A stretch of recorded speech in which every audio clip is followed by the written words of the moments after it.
Majua-jua, jua-jua Yehovo. Sahabat GPIB, terimalah salam khas Sumatera Utara dari saya, Pendeta Joni Alexander Lonto. Saat ini saya melayani sebagai Pendeta Ketua Jemaat GPIB Immanuel Medan. Sebelum kita mendengarkan sabda Tuhan, mari kita berdoa. Tuhan Yesus yang mengasihi kami mau mendengar sabda Tuhan. Berfirmanlah. Amin. Sahabat GPIB yang kekasih, pembacaan Alkitab kita pada saat ini sesuai SBU sebagaimana tertulis di dalam 1 Petrus pasal 1 ayat 18 sampai dengan 25. Namun saya hanya membacakan satu ayat saja sebagai fokus dari firman ini. Dari 1 Petrus pasal 1 ayat yang ke-22.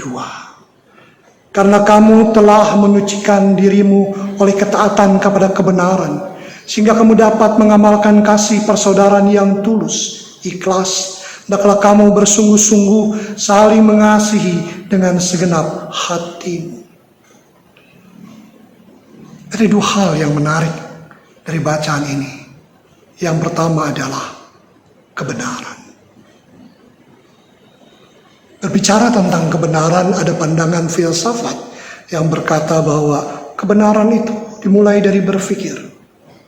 Kalau berpikir benar, maka apapun yang kita lakukan dan kerjakan akan menjadi benar. Hal yang kedua adalah berbuat.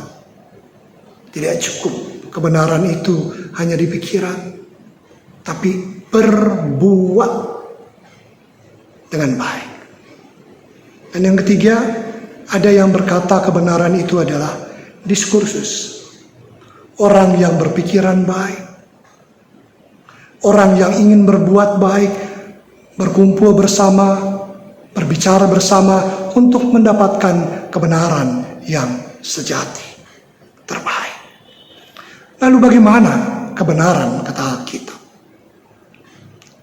Sahabat GPIB, Alkitab berkata, kebenaran itu hanya ada di dalam Yesus Kristus. Manusia dengan segala sesuatu yang dia miliki, dia akan berhadapan dengan pengadilan akhir. Dan ketika kita berhadapan dengan pengadilan akhir, kebenaran itu pun tidak akan memenangkan kita. Kebenaran itu yang kita miliki tidak akan menyelamatkan kita. Justru karena darah anak domba Allah yang lebih dari emas, perak, dan permata, dan lain sebagainya, kita beroleh pengampunan dosa, keselamatan, dan kebenaran Allah itu. Sehingga kita menjadi orang-orang yang sudah pasti diselamatkan. Firman Tuhan pun berkata, akulah jalan, kebenaran, dan hidup. Tidak seorang pun sampai kepada Bapa kalau tidak melalui aku. Namun dalam kenyataannya seringkali kita yang sudah dibenarkan ini terkadang bisa meninggalkan iman kita yang membawa kita pada kebenaran dan keselamatan itu. Mungkin karena kedudukan, mungkin karena kejabatan, mungkin karena kehormatan. Kita ingin gapai itu semua. Tapi apakah itu menyelamatkan saudara dan kita beroleh kebenaran itu? Itu hanya sesaat, hanya sementara. Akhirnya toh akan sirna, hilang semuanya. Ada juga yang meninggalkan kebenaran Allah karena kekecewaan pada orang terdekat, kekecewaan pada orang tua, bahkan kekecewaan pada hamba-hamba Tuhan. Pertanyaannya kemudian adalah, kenapa ketika kita kecewa, kekecewaan itu lebih kuat dari keyakinan kita akan kebenaran Allah? Bukankah ketika kita datang kepada Tuhan Yesus yang mampu mengalahkan kuasa dosa dan kuasa maut saja bisa melakukan itu untuk mengampuni dosa kita, untuk menyelamatkan kita, sehingga kita menjadi orang-orang yang beroleh kebenaran Allah itu sendiri. Datang pada Tuhan. Dialah sumber kebenaran. Tuhan sangat mampu menolong kita dari berbagai masalah, tantangan, pergumulan, harapan, bahkan kekecewaan sekalipun. Tuhan sangat mengasihi kita. Dan hal yang kedua, kasih persaudaraan. Ketika kita sudah merasakan kasih Allah yang menyelamatkan itu, yang membuat kita memperoleh kebenaran yang sejati, maka kita dipanggil Tuhan untuk melakukan kasih persaudaraan dengan tulus, dengan ikhlas. Kenapa? Karena kita tahu Tuhan kita sangat mengasihi kita. Dan Tuhan yang sangat mengasihi kita itu, kita mau berikan kepada sesama kita. Hidup kita ingin berdampak, menyatakan kasih Allah seperti yang sudah kita alami dalam hidup dan kehidupan ini. Sahabat GPIB, mari kita wujudkan kasih persaudaraan.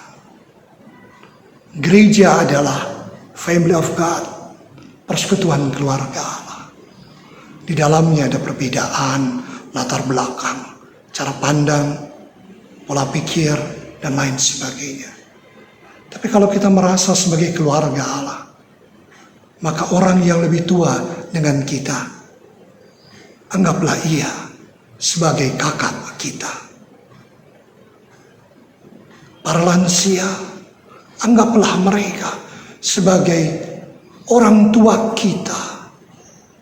Opa, oma, kakek, nenek kita. Yang seusia dengan kita, itu adalah kawan-kawan kita yang terdekat. Yang lebih muda dari kita, itu adalah adik-adik dan anak-anak kita. Lalu kalau ada perbedaan, masalah, dan pergumulan, kenapa harus mencari titik tengkar? Carilah titik temu. Dan Yesus adalah titik temu dari segala pergumulan. Sehingga kasih persaudaraan itu bisa terus terpancar dalam hidup dan kehidupan kita. Mari, jadikan Yesus titik temu yang mengakrabkan kasih persaudaraan satu dengan lainnya.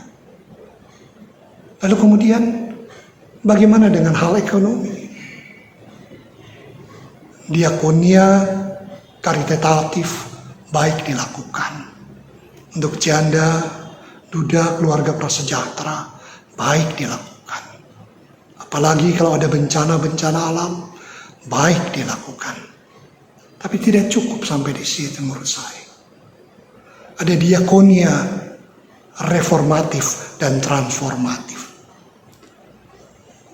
Profesor Emmanuel Lartey berpandangan harus ada empowering dan liberating, memberdayakan ekonomi warga jemaat, apalagi masih dalam masa pandemi ini, apalagi 2023 dikatakan tahun ekonomi yang agak kelam. Apakah gereja hanya cukup berkhotbah damai sejahtera dari mimbar? Menurut saya tidak. Gereja harus bisa memberdayakan ekonomi warga jemaat. Dan saya yakin program kerja yang sudah dibuat oleh Departemen PEG mampu melakukan itu semua. Lebih daripada itu, ada liberating, pembebasan dari kebodohan, kemiskinan, ketidakbenaran. Bagaimana dengan gereja yang berhadapan dengan para tengkulak? Apa gereja diam saja? Menurut saya tidak. Gereja harus berbuat. Kami di Mupal Sumut Aceh merancang diakonia reformatif dan transformatif. Dengan UMKM yang ada, juga dengan membebaskan produk-produk pertanian yang dibeli dengan harga murah oleh para tengkulak. Gereja harus berbuat, berperan serta di dalamnya.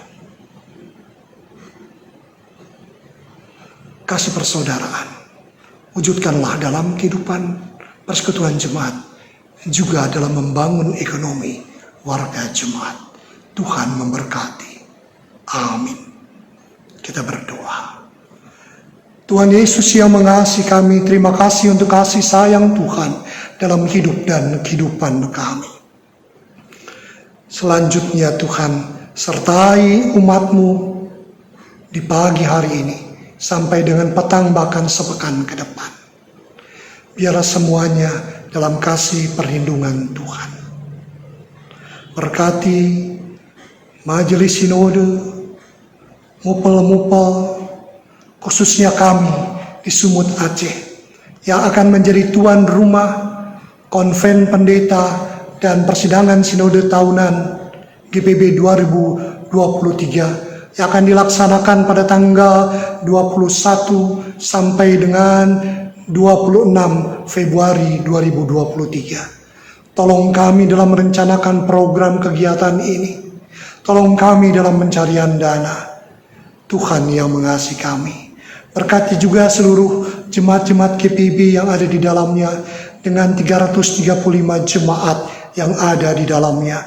Berkati warga jemaat satu persatu, pribadi lepas pribadi, dalam harapan pergumulan dan juga sakit penyakit, duka cita, bahkan sukacita. Inilah doa sembahyang kami. Terpuji Engkau Tuhan Yesus selama-lamanya dalam hidup dan kehidupan kami. Amin. Selamat pagi sahabat GPB, Tuhan memberkati kita sekalian. Muliati godang, sauhau gele, terima kasih. Tuhan memberkati.